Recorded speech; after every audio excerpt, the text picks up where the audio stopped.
وہ شہر محبت جہاں مصطفیٰ ہے وہیں گھر بنانے کو دل چاہتا ہے، وہ شہر محبت۔ دوستوں، ایک ایسی ہستی جو سرزمین لکھنؤ سے چل کر کے ہم اور آپ کے مابین حاضر ہوئی، میں حضرت والا کا بہت ہی ممنون و مشکور ہوں، اور تمام اہل بستی کی طرف سے اور اراکین کمیٹی کی طرف سے، منتظمین جلسہ کی طرف سے حضرت والا کا خیر مقدم کرتا ہوں، اور حضرت والا سے بہت ہی ادب و احترام سے درخواست کرتا ہوں کہ حضرت والا تشریف لائیں اور اپنی قیمتی باتوں سے ہم سامعین کو محظوظ فرمائیں۔ میری مراد حضرت مولانا انوار الحق صاحب قاسمی، استاد مدرسہ دارالمبلغین لکھنؤ۔ بسم اللہ الرحمن الرحیم، الحمد للہ رب العالمین، والصلاة والسلام على سید المرسلین وعلى آلہ واصحابہ الکاملین۔ رب اشرح لی صدری ویسر لی امری واحلل عقدۃ من لسانی یفقہوا قولی۔ اما بعد فاعوذ باللہ من الشیطان الرجیم، بسم اللہ الرحمن الرحیم۔ یا ایہا الذین آمنوا قوا انفسکم واہلیکم نارا وقودها الناس والحجارہ۔ صدق اللہ العظیم۔ جناب صدر محترم، حضرات علماء کرام، عزیز نوجوانوں اور بزرگوں اور باوقار ماؤں اور بہنوں، آج کے یہ مبارک اجلاس اصلاح معاشرہ اور فضیلت علم کے عنوان سے مدرسہ شبیریہ انوار القرآن کے زیر اہتمام حضرت مولانا ڈاکٹر رئیس احمد صاحب قاسمی کی زیر صدارت مولانا محمد عمیر صاحب اور ان کے رفقا علماء اور بستی کے نوجوانوں نے نہایتی محنت اور ذوق و شوق کے ساتھ اس جلسے کو منعقد کیا ہے۔ اللہ تبارک و تعالی ان تمام حضرات کی کوششوں کو اپنی رحمت سے شرف قبولیت عطا فرمائے۔ آج کے جلسے کے فیوض اور برکات کو اللہ عام اور تام فرمائے، شرور اور فتن سے حفاظت فرمائے، قرآن و سنت کی روشنی میں صحیح اور سچی اور مفید گزارشات پیش کرنے کی توفیق عطا فرمائے۔ میرے بھائیوں اور میرے عزیزوں، جلسے کا عنوان ہے اصلاح معاشرہ اور فضیلت علم۔ اصلاح کے معنی کیا ہوتے ہیں؟ اصلاح معاشرہ کیا مطلب ہے؟ اصلاح کے معنی ہے ٹھیک کرنا، کوئی خراب چیز ہو اس کو درست کر دینا۔ گاڑی خراب ہو گئی، آپ اسے بنوا رہے ہیں، یعنی گاڑی کی اصلاح کروا۔ گھڑی ہے خراب ہو گئی، وقت نہیں صحیح بتا رہی، آپ اس کی مرمت کروا رہے ہیں، یہ اصلاح۔ اصلاح جو ہے یہ افساد کی ضد ہے۔ افساد کے معنی ہے خرابی پیدا کرنا، اور اصلاح کے معنی ہے درستگی پیدا کرنا، کسی بگڑی ہوئی چیز کو صحیح کر دینا۔ اور معاشرت کا مطلب ہے آپس میں رہنے کا، زندگی گزارنے کا طریقہ، آپس میں کس طرح زندگی گزاری جائے، سماج میں کس طرح رہا جائے۔ اس میں جو خرابی پیدا ہوئی، اس خرابی اور بگاڑ کو درست کرنے کے لیے یہ جلسہ منعقد کیا گیا ہے۔ یہ بڑا مبارک کام، معاشرے کی اصلاح کرنا، عقیدے کی اصلاح کرنا، اعمال کی اصلاح کرنا، اخلاق کی اصلاح کرنا، معاملات کی اصلاح کرنا، یہ کیا ہے؟ بڑا مبارک کام۔ یہ اتنا مبارک کام ہے کہ اللہ تعالیٰ نے اس مبارک کام کو انجام دینے کے لیے کم و بیش 1,24,000 پیغمبر بھیجے۔ کاہے کے لیے؟ بگاڑ جو پیدا ہوا اس کو صحیح کرنے کے لیے، اصلاح کے لیے۔ بگاڑ اور فساد اللہ کو پسند نہیں ہے۔ ان اللہ لا يحب الفساد۔ فساد شیطان اور شیطان کے چیلے پیدا کرتے ہیں، اور فساد کی اصلاح اللہ کے بھیجے ہوئے پیغمبر اور ان کے وارثین اور نائبین کرتے ہیں۔ اللہ تبارک و تعالیٰ نے انبیاء علیہ السلام کو بھیجا، وہ معاشرے کی ہر فساد کو، بگاڑ کو صحیح کرنے کے لیے آئے۔ جب خرابی پیدا ہوئی کوئی نبی آئے۔ مثال کے طور پر کتنے پیغمبر آئے بھائی؟ کتنے آئے؟ یہ تو سب کو یاد ہے نا، کم بیش 1,24,000۔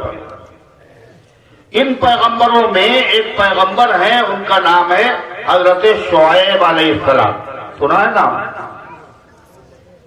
یہ موسیٰ علیہ السلام کے سسر ہیں، یہ خطیب الانبیاء ہیں۔ یہ لوگوں کے عقیدے صحیح کرنے آئے، اور معاشرے میں، سماج میں جو اس وقت بہت بڑی خرابی تھی اور آج وہ خرابی ہمارے اندر پائی جاتی ہے، ان کو درست کرنے کے لیے اللہ نے ان کو بھیجا۔ وہ خرابی کیا تھی؟ کم ناپنا اور کم تولنا۔ کم ناپنا، کم تولنے کا مطلب حق مار لینا، حقدار کا حق نہ دینا۔ یہ خرابی کل بھی تھی اور آج بھی ہے، اور اسی سے فساد پیدا ہوتا ہے۔ حق دینے سے فساد نہیں پیدا ہوتا، حق ادا کرنے سے محبتیں پیدا ہوتی ہیں، اور حق مارنے سے جنم لیتی ہیں نفرتیں اور فساد۔ لوگ کم ناپتے تھے، کم تولتے تھے۔ پیغمبر نے آ کر کے ان کی اصلاح کی، ان کو سمجھایا، مگر جب حرام کی منہ کو لگ جاتی ہے تو پھر سمجھ میں آتا نہیں۔ قرآن بھی سنائیے، حدیث بھی سنائیے، دل کالے سیاہ، نہیں سمجھ میں آیا، پیغمبر کی مخالفت کرنے لگے۔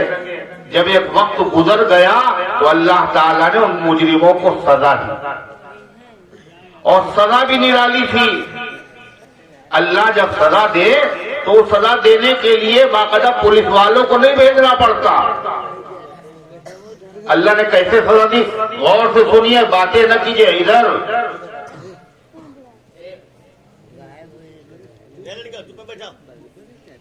کیسے سزا دی؟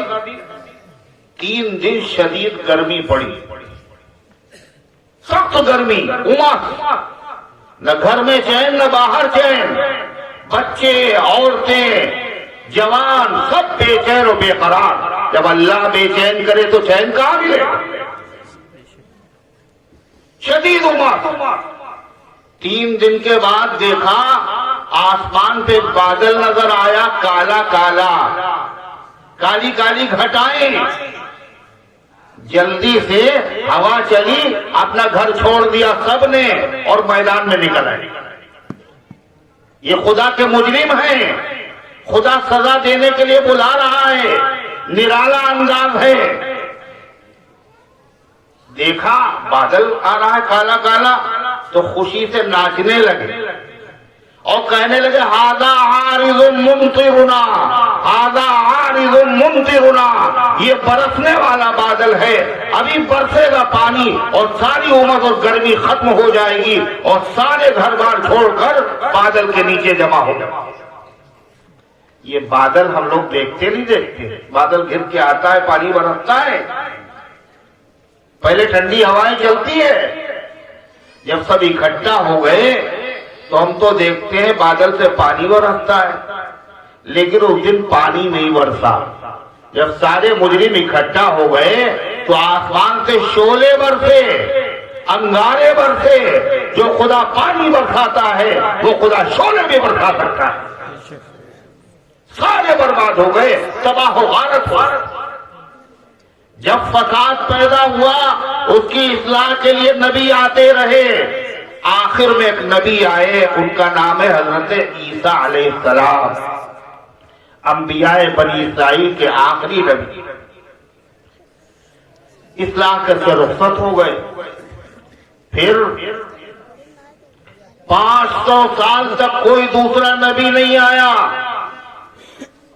دنیا میں ایسا فساد پھیلا اس سے پہلے کبھی نہیں پھیلا۔ قرآن کہتا ہے ظہر الفساد فی البر والبحر، خشکی اور تری میں پورے عالم کے اندر فساد اور بگاڑ، ایسا فساد کبھی نہیں۔ قتل، غارت گری، جوا، حق مارنا، عورتوں کی عزتیں لوٹنا، ان پر فخر کرنا، جوئے میں بیوی کو ہار جانا، پہلے بکریوں کو پانی پلانے پر 120 سال تک لڑتے رہنا، اپنے ہاتھ سے اپنی بچیوں کو زمین کے اندر دفنا دینا، کیا برائی تھی جو نہیں۔ پورے عالم میں عرب عجم پوری دنیا بھر گئی۔ اس فساد کو ختم کرنے کے لیے، اس اندھیروں کو دور کرنے کے لیے بہت بڑی روشنی کی ضرورت تھی، بہت بڑے دائی اور مسلح کی ضرورت تھی۔ اللہ تبارک و تعالیٰ نے اس بگڑے ہوئے ماحول کو بدلنے کے لیے، قیامت تک کی اصلاح کے لیے اللہ نے مصلح اعظم ہمارے آقا، ہمارے مولا جناب محمد رسول اللہ صلی اللہ علیہ وسلم کو بھیجا۔ آپ تشریف لائے اور آپ خالی تنہا نہیں آئے، آپ اپنے ساتھ ایک کتاب لے کر کے آئے، نسخہ کیمیا لے کر کے آئے، جو قیامت تک وہ کتاب ہمارے سامنے رہے گی۔ آپ نے مقدس کتاب پڑھائی، اس پر خود عمل کیا، عمل کرنا سکھایا، اور 23 سال کی مدت میں آپ نے کتنی زبردست اصلاح کی پتہ ہے؟ نبی کتنے آئے بھول گئے؟ کتنے؟ 1,24,000 1,24,000 آپ نے صحابہ اپنے شاگرد تیار کیے، 1,24,000 امام تیار کیے۔ یہ کون لوگ تھے؟ یہ گمراہ تھے، بھٹکے ہوئے تھے، ان میں ایسی لیاقت پیدا کی وہ دوسروں کو ہدایت دینے والے، رہبری کرنے والے بن گئے۔ وہ لوگ جو بیمار تھے، آپ نے ایسا علاج کیا ان کا، وہ خود ڈاکٹر اور مسلح بن گئے۔ درفشانی نے تیری قطروں کو دریا کر دیا، دل کو روشن کر دیا، آنکھوں کو بینا کر دیا، خود نہ تھے جو راہ پر اوروں کے ہادی بن گئے۔ کیا نظر تھی جس نے مردوں کو مسیحا کر دیا۔ اللہ اکبر، ایسی اصلاح کی آپ نے۔ وہ جو لڑکیوں کو زندہ دفناتے تھے، اب پتا ہے ان میں کیسا انقلاب پیدا ہوا؟ بچیوں کی پرورش کرنے کے لیے آپس میں لڑنے لگے۔ وہ کہتے ہم پرورش کریں گے اس بچی کی، وہ کہتے ہم پالیں گے اس بچے کو۔ جب آپ نے عمرہ کیا اور عمرہ کر کے جب مکے سے واپس ہوئے تو ایک بچی دوڑتی ہوئی آئی اور حضرت علی کا ہاتھ پکڑا اس نے اور کہا یا امی یا امی، اے میرے چچا، اے میرے چچا، ہمیں بھی ساتھ لے چلیے۔ یہ بچی کس کی تھی پتا ہے؟ یہ حضور پاک صلی اللہ علیہ وسلم کے چچا، حضرت علی کے چچا، شہیدوں کے سردار حضرت حمزہ رضی اللہ عنہ کی بیٹی تھی جو مکے میں رہ رہی تھی۔ ہمیں بھی ساتھ میں لے چلیے۔ حضرت علی نے ساتھ میں لے لیا۔ اب کیا ہو رہا ہے؟ یتیم بچی ہے، حضرت علی کہتے ہم پالیں گے اس کو۔ حضرت علی کے بڑے بھائی حضرت جعفر وہ کیا کہہ رہے ہیں؟ ہم پرورش کریں گے۔ حضرت زید بن حارثہ وہ کرے ہم پرورش کریں. اللہ اللہ ایک بچی ہے, کہاں لوگ دفنا دیا کرتے تھے, اس پر فخر کیا کرتے تھے, آج اس بچی ایسا مزاج بدل دیا آپ نے, اس بچی کی پرورش میں جھگڑا ہو رہا ہے. حضرت علی کہہ رہے ہیں ہم پرورش کریں اور سگے بھائی کے رحم کریں. اللہ کے نبی نے کیا فیصلہ کیا وہ سنیے. سلام ہو محمد رسول اللہ صلی اللہ علیہ وسلم پر. آپ نے فرمایا علی تمہارے بھائی جو جعفر ہیں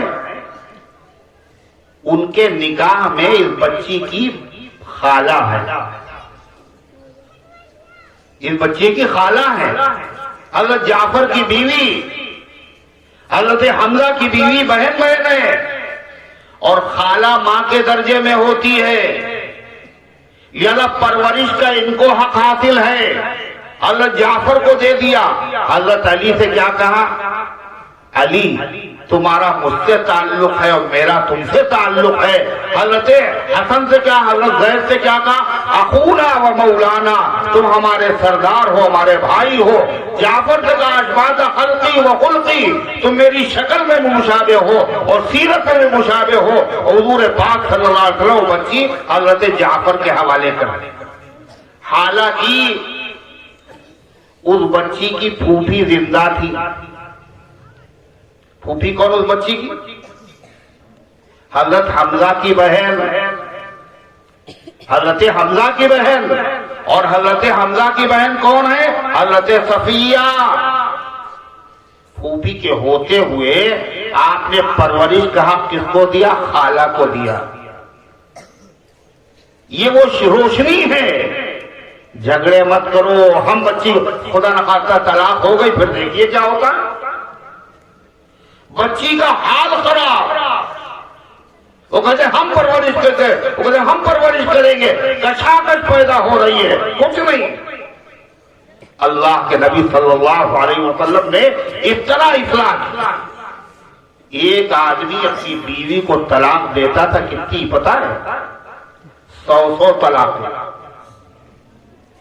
100 مرتبہ طلاق.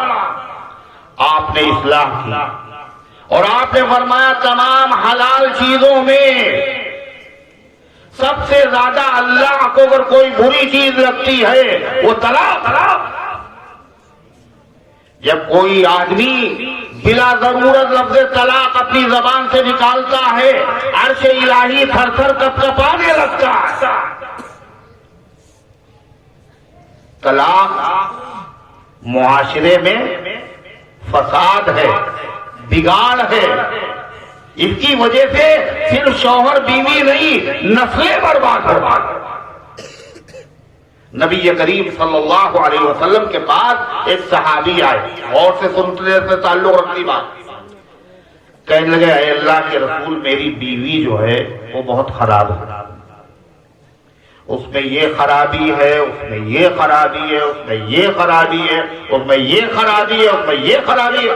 اللہ کے نبی کا معاملہ کیا تھا, کوئی دین کی بات ہو یا دنیا کی بات ہو, صحابہ کس کے پاس لے کے آتے تھے, بولو کس کے پاس, اللہ کے نبی کے پاس. ہر مسئلے کا حل نبی کے پاس. کوئی بھی مسئلہ ایسا نہیں ہے نبی نے جس کو سلجھایا نہیں ہے. ایک صحابی آئے اور کہنے اے اللہ کے رسول میرا اونٹ جو ہے وہ سرکش ہو گیا, بگڑ گیا. اب آپ بتائیں کسی مولوی کے پاس اگر کوئی آدمی آئے اور کہے ہماری بھینس جو ہے وہ بگڑ گئی, تو مولوی صاحب کیا کہیں گے, تمیز ہے آپ کو, عقل ہے, ہم کیا کریں, جانوروں کے ڈاکٹر کو دکھاؤ.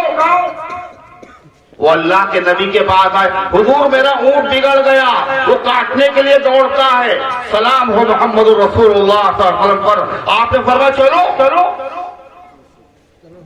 اور دروازہ کھلا. جس باغ کے اندر وہ اونٹ بند تھا دروازہ کھلا, بڑی تیزی کے ساتھ وہ دوڑا آوازیں کرتا ہوا. وہ صحابی ڈر گئے, یا اللہ میری وجہ سے میرے آقا کو تکلیف پہنچے گی, بلا وجہ میں آپ کو بلا کے لایا, شرمندہ ہو رہے. اتنی دیر میں منظر دوسرا تھا, اونٹ نے اپنا سر لا کر محمد رسول اللہ صلی اللہ علیہ وسلم کے مبارک قدموں پہ رکھ دیا. اور آنکھوں سے اس کے آنسو بہنے لگے، آوازیں نکالنے لگا۔ آپ نے فرمایا پتا ہے تمہیں یہ اونٹ شکایت کر رہا ہے، تم اسے چارہ کم کھلاتے ہو، وزن زیادہ اس کے اوپر لاتے ہو۔ اللہ اللہ، وہ اونٹ بھی کتنا عقل مند تھا، وہ سمجھ گیا پوری دنیا اور پوری کائنات میں میرے دکھ اور درد کو کوئی نہیں سمجھ سکتا، اگر سمجھ سکتی ہے تو وہی ہستی سمجھ سکتی ہے جس کو اللہ نے عالموں کے لیے رحمت بنا کر کے بھیجا ہے۔ حضور پاک صلی اللہ علیہ وسلم اس کا علاج کیا اور پکڑ کے دے دیا لگام، لے جاؤ، یہ تمہاری نافرمانی نہیں کرے گی۔ یہ دین کا مسئلہ تھا، کوئی اونٹ بگڑ کا کوئی دین کا مسئلہ تھا، دنیا کا مسئلہ تھا، ہر مسئلہ وہی۔ کیوں؟ اور جاتے بھی صحابہ کہاں سے کے نگاہیں دل کو گرمانے کہاں جائیں، تمہیں جب شم میں محفل ہو تو پروانے کہاں جائیں، اور کہاں جاتے وہی مدعا، وہی مرکز، وہی ماوا، وہی ملجا، وہی تو سب کچھ ہے۔ وہ صحابی کیا کرے، حضور میری بیوی میں یہ خرابی، یہ خرابی، یہ خرابی۔ اللہ کے نبی نے سنا اور کیا کہا پتا ہے؟ فطلقها، تو طلاق دے دو۔ حضور نے کہا طلاق دے دو۔ اب وہ صحابی کو شاک سا لگا، حضور کہہ رہے طلاق دے دو، حالانکہ آپ فرماتے طلاق سب سے زیادہ بری چیز ہے، حلال چیز ہے۔ آپ فرماتے عرش الہی تھر تھر کپانے لگتا ہے، مگر آپ خود ہی کہہ رہے طلاق دے دو۔ تو انہوں نے سوچنا شروع کیا، حضور نے کہا طلاق دے دو، طلاق اگر دے دیں گے تو میرے گھر پہ جو روٹی پکی پکائی ملتی ہے یہ کون پکائے گا، اور یہ کپڑے دھلے دھلائے ملتے ہیں یہ کون دھوئے گا، یہ گھر کی صفائی، یہ گھر کی حفاظت، یہ بچوں کی پرورش، یہ کوئی ایک مسئلہ نہیں ہے، یہ سارے مسائل تو بیوی کی وجہ سے ہوتے ہیں۔ اللہ کے پیغمبر صلی اللہ علیہ وسلم نے سمجھ لیا یہ آدمی کہہ رہا ہے کہ یہ خرابی، یہ خرابی، یہ خرابی، اتنے بیوی کی خالی خرابیاں دیکھی، خوبی نہیں دیکھی۔ آپ نے وطن نے کہا طلاق دے دو۔ اب اس نے سوچنا شروع کیا، یہ کپڑے کون دھوئے گا، یہ کھانا کون پکائے گا، یہ بچوں کی پرورش کون کرے گا، یہ گھر کی حفاظت کون کرے گا، اگر خرابیاں تو خوبیاں بھی تو ہیں۔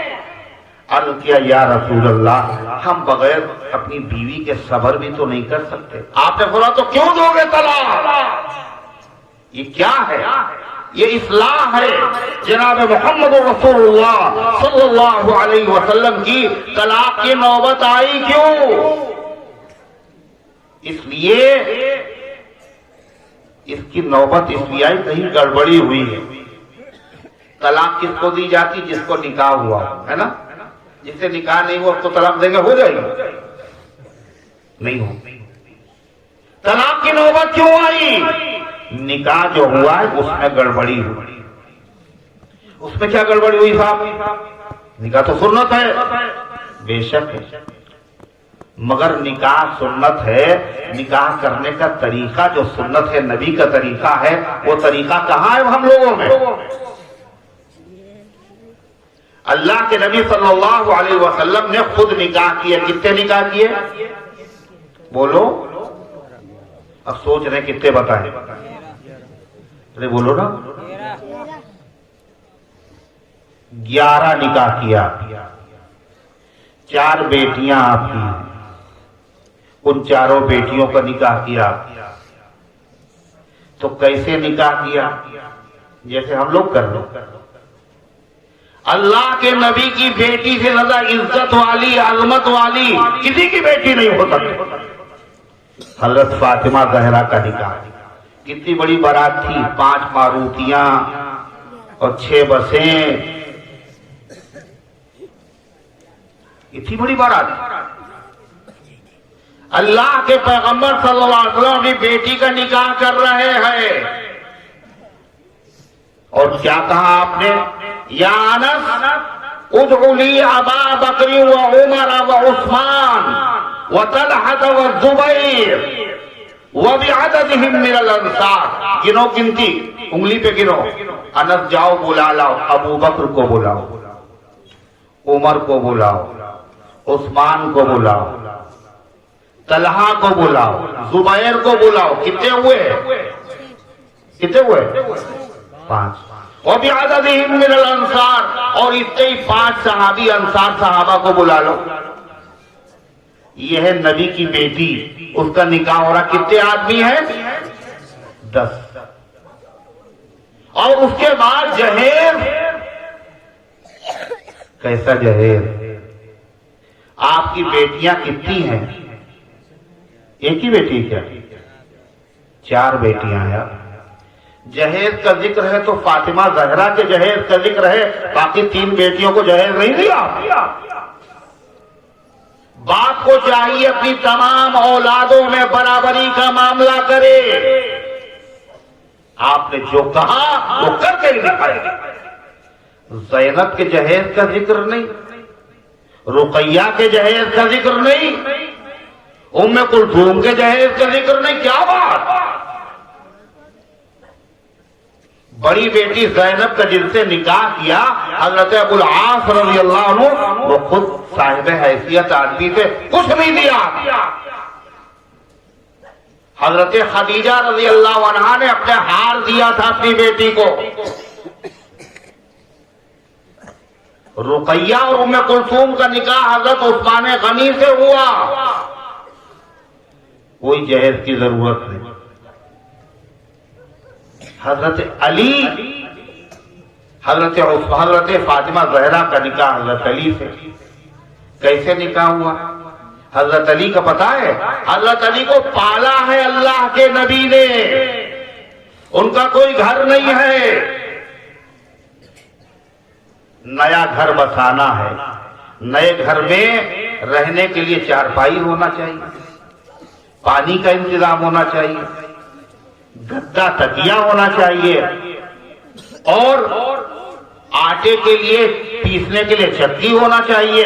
یہی چیزیں جہیز ہیں حضرت فاطمہ زہرا. ارے ہے یا نہیں؟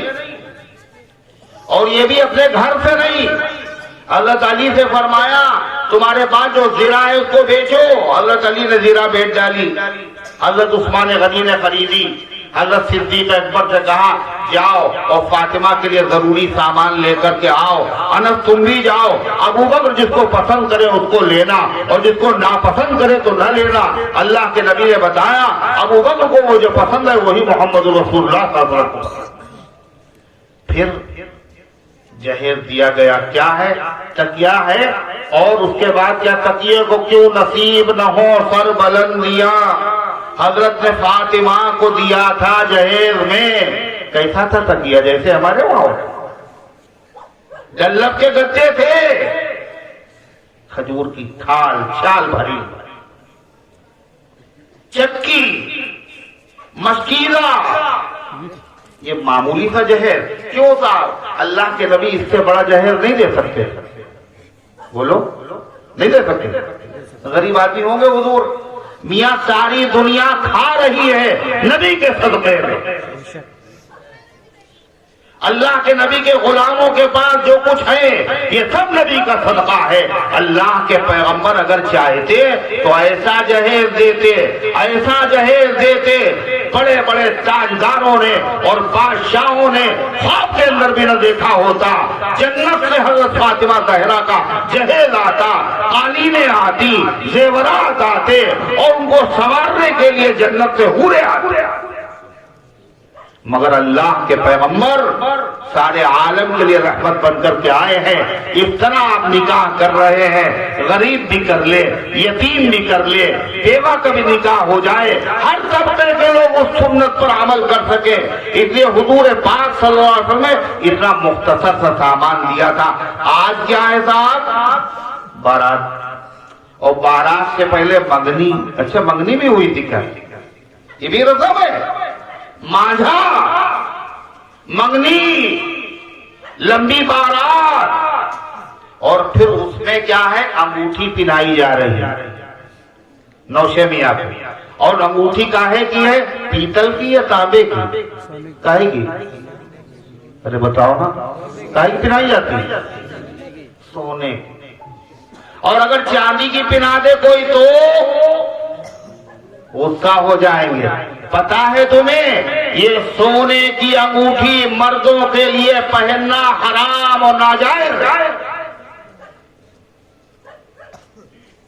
آپ تھوڑی دیر کے لیے اگر پہن رہے ہیں جب بھی ناجائز، غلاظت ہے، نبی کے غلام ہے۔ اگر چاندی کی دے دی تو ناراض، سونے کی پہن مولوی ہے پہن رہا ہے، حافظ ہے پہن رہا ہے، یہ معاشرے کا فساد ہے یا نہیں؟ اللہ کے پیغمبر صلی اللہ علیہ وسلم کے صحابی سونے کی انگوٹھی پہنے ہوئے ہیں، ان کو مسئلہ نہیں معلوم ہے۔ اللہ کے نبی صلی اللہ علیہ وسلم نے انگوٹھی اتاری اور کہا کیا تم یہ چاہتے ہو تمہاری انگلی میں بجائے سونے کی آگ کی انگوٹھی قیامت کے دن پہنائی جائے؟ نہیں چاہتے آپ نے اٹھائی اور پھینک۔ اللہ کے نبی اندر چلے گئے تو دوسرے صحابی نے کہا اٹھا لیجئے، سونے کی ہے۔ صحابہ کا ایمان دیکھو، اٹھا لیجئے سونے کی ہے، چلے ہوگی سونے کی، اس انگوٹھی کو غصے کے ساتھ اللہ کے نبی نے دیکھا ہو اور اٹھا کر کے پھینک دیا ہو، وہ کہیں گھر میں رکھنے کے لائق لائق۔ آج نبی کے شہر میں جا رہے ہیں، وہاں سے کما کے لا رہے ہیں، سونے کی زنجیر گلے میں ہے، سونے کی انگوٹھی گلے میں ہے۔ اے مسلمانوں، یہ معاشرے کا فساد ہے یا نہیں؟ جب خلاف شریعت طریقے پر نکاح ہوگا تو بتائیے اس میں برکتیں ہوں گی؟ ارے ہوں گی برکت؟ کیسے نکاح ہو رہا؟ نکاح میں سب کچھ ہوا، اب کیا ہو رہا ہے پتہ ہے آپ؟ بیوی کے 4 حق ہیں، حق معلوم ہی نہیں۔ جب ادا نہیں ہوں گے تو کیا ہوگا؟ بگاڑ ہوگا، فساد ہوگا، طلاقیں ہوگی۔ سب سے پہلا حق کیا ہے پتہ ہے؟ مہر۔ غور سے سنیے گا، یہ اڑانے کی باتیں نہیں ہے۔ سب سے پہلا حق بیوی کا مہر ہے، بغیر مہر کے نکاح نہیں ہوتا۔ مہر مقرر نہیں کیا گیا پھر بھی مہر لازم ہے، ولی ہو، قطب ہو، ابدال ہو، صحابی ہو، جو بھی نکاح کرے گا مہر ضرور۔ اللہ کے پیغمبر پر مہر کا دینا لازم نہیں تھا، آپ کی خصوصیت، مگر سلام ہو محمد رسول اللہ صلی اللہ علیہ وسلم پر، آپ نے 11 نکاح فرمائے ہیں اور ہر بیوی کو مہر دیا ہے اور نقد مہر دیا ہے۔ یہ سنت یاد ہے ہم لوگوں کو؟ بولو کتنے اس مجمع میں ہوں گے جن کا نکاح ہو چکا ہوگا، انہوں نے آج تک مہر نہیں ادا کیا؟ یہ بیوی کا حق ہے، جو مہر دے سکتا ہے اور اس میں دیر کرتا ہے وہ ظالم ہے۔ مطلوب غنی ظلم، فرمایا جو آدمی دے سکتا ہے اور نہیں دیتا وہ ظالم۔ ظلم کے ساتھ نکاح کی شروعات ہو رہی ہے۔ 10,000 روپیہ فضول خرچی میں خرچ کر دیا اور جب مہر کا نمبر آیا قاضی صاحب لکھنے کے لیے بیٹھے، بتائیے مہر معجل لکھیں یا معجل لکھیں، نقد لکھیں تو ادھار لکھیں؟ یہ چودھری ہیں، ان کی ناک کہاں چلی گئی؟ ادھار لکھ دیجیے، ہر چیز نقد، مہر، ادھار۔ کتنا مہر؟ کل اتنا لکھ دیا، کہا کہ چاہے جتنا باندھ دیجیے، دینا کس کو؟ یہ کیا ہے؟ فرمایا جو آدمی مہر نہ دینے کی نیت سے نکاح کرے گا قیامت کے دن بدکار اور زانی اٹھایا جائے۔ نقد مہر دینا سنت ہے، پہلی فرصت میں دیجئے، اگر نہیں دیا ہے اب تک اب سے دینے کا ارادہ کیجئے۔ اگر ایک مشت نہیں دے سکتے قسطوں میں ادا کر دیا، مرنے سے پہلے مہر ادا کر دو مسلمانوں، یہ قرضہ ہے۔ اور اگر نہیں ادا کیا علماء سے پوچھئے کیا مسئلہ ہے، مرنے کے بعد جائیداد بعد میں بٹے گی، پہلے بیوی کا مہر نکالا جائے، پہلے قرضہ ادا کرو۔ بیوی کا مہر بھی قرضہ ہے، یہ ادا ہو رہا کہیں دیکھا آپ نے؟ کیوں نہیں ہو رہا ہے؟ علم نہیں ہے، اصلاح معاشرہ اور تعلیم کی فضیلت علم نہیں، معلومات نہیں، معلومات نہیں تو عمل کہاں سے؟ اور اگر یہاں نہیں دیا تو پتا ہے کل قیامت کے دن اللہ کی عدالت میں دینا پڑے گا، اور بیوی بہت خوش ہو، بیوی بہت خوش ہو، اعلان ہوگا یہ فلاں صاحب ہے، حاجی صاحب ہیں، اور ان کے اوپر کسی کا حق ہو تو آ کے لے جاؤ، جس کا حق ہوگا وہ خوش، ماں خوش، باپ خوش، شوہر خوش، بیوی خوش، اور اس کے بعد وہاں حق دیا جائے گا۔ کیا دیا جائے گا؟ پیسے تو ہوں گے نہیں، نیکیاں دی جائیں گی۔ سگی ماں، خدا کی قسم سگی ماں اس بات کی تمنا کرے گی اولاد پر میرا کوئی حق نکل آئے، اس کی نیکی مجھے مل جائے، میں جنت پہ چلی جاؤں، میری اولاد جہنم میں جاتی ہو تو چلی جائے۔ جب ماں معاف نہ کرے گی تو بیوی معاف کرے گی۔ بہت اچھا ہوا نہیں دیا دنیا میں، آج ملے گا مہر، جائے شوہر جہنم میں، ہم جنت میں چلے جائیں۔ میرے بھائیوں، میرے عزیزوں، پہلا حق ہے مہر، اور دوسرا حق کیا ہے پتہ ہے؟ رہنے کا انتظام۔ کوٹھی اور بنگلہ ضروری نہیں ہے، کم سے کم ایک کمرہ ایسا ہونا چاہیے جس میں شوہر اور بیوی رہیں، تیسرا کوئی مداخلت نہ کرے۔ تیسرا حق کیا ہے؟ اس نے معاشرت، بیوی سے اچھا سلوک کرنا، وہ اچھا نہیں جس کے دوست اس کی تعریف کرے۔ خیرکم خیرکم لأہلی وانا خیرکم لأہلی، تم میں کا بہترین آدمی وہ ہے جو اپنے گھر والوں سے اچھا سلوک کرتا ہو، اور اللہ کے نبی کہتے ہیں میں اپنے گھر والوں سے بہت اچھا سلوک کرتا ہوں۔ اللہ کے نبی کا کیا سلوک تھا؟ سچ سچ بتانا، اگر کسی کی دو بیویاں ہوں تو دونوں بیویوں کو راضی کرنا مشکل ہے یا آسان ہے؟ سوچ رہے ہیں؟ ارے بولو نا، کیا ہے؟ مشکل ہے نا؟ دو بیویاں تو دونوں بیویوں کو راضی کرنا مشکل ہے۔ سلام ہو محمد رسول اللہ صلی اللہ علیہ وسلم پر، آپ کی 11 بیویاں ہیں، اور ہر بیوی یہ کہتی ہے آپ سے اچھا کوئی شوہر نہیں ہو سکتا۔ کیسا سلوک تھا آپ کا اپنی بیویوں کے ساتھ؟ عائشہ صدیقہ رضی اللہ عنہا فرماتی ہیں رات کا وقت تھا، چادر حضور نے آہستہ سے اٹھائی اور دھیرے سے آپ نے چپل پہنی اور بہت دھیرے سے دروازہ کھولا۔ یہ سارے کام دھیرے دھیرے کیوں کیے؟ تہجد کے لیے آپ اٹھے ہیں، کئی رفیق حیات، شریک زندگی عائشہ صدیقہ کی آنکھ نہ کھل جائے۔ شوہر جب بیوی کا اتنا خیال کرے گا تو بیوی کیا کرے گی؟ وہ نقصان پہنچائے گی۔ محبت کا جواب محبت ہے۔ گھر کا ماحول صحیح ہو جائے، اگر حقوق ادا کیے جائیں، 3 ہوئے، چوتھا آپ سن لیجئے باپ، حلال کیا ہے، حرام کیا، جائز کیا ہے، ناجائز کیا، ضروری عقیدے کیا ہیں۔ اگر بیوی نہیں جانتی، شوہر کی ذمہ داری ہے شوہر بیوی کو بتائے، مگر شوہر کیا بتائے گا اس کو خود ہی نہیں پتا۔ سوتا ہوا کہیں سوتے ہوئے کو جگا سکتا ہے تو خود نہیں معلوم۔ جیسے ایک مسئلہ سنیے، نیل پالش ناخن کے اوپر لگاتی ہیں عورتیں، نہیں لگاتی۔ اس کے بعد رمضان آ رہا ہے، شب برات آ رہی، بیچاری نماز بھی پڑھے گی، رات بھر قرآن پڑھے گی، تہجد اور صلاۃ التسبیح اور قرآن کی تلاوت، پتہ ہے نا؟ نماز ہوگی نہیں ان کی، قرآن میں ہاتھ لگانا جائز نہیں ہوگا۔ یہ پالش واٹر پروف ہوتی ہے، اگر بال کے برابر سوکھا رہے تو نہ غسل صحیح ہوگا نہ وضو ہوگا، اور جب وضو صحیح نہیں ہوگا تو قرآن چھونا صحیح نہیں ہوگا، اور نماز بھی اللہ قبول نہیں کرے۔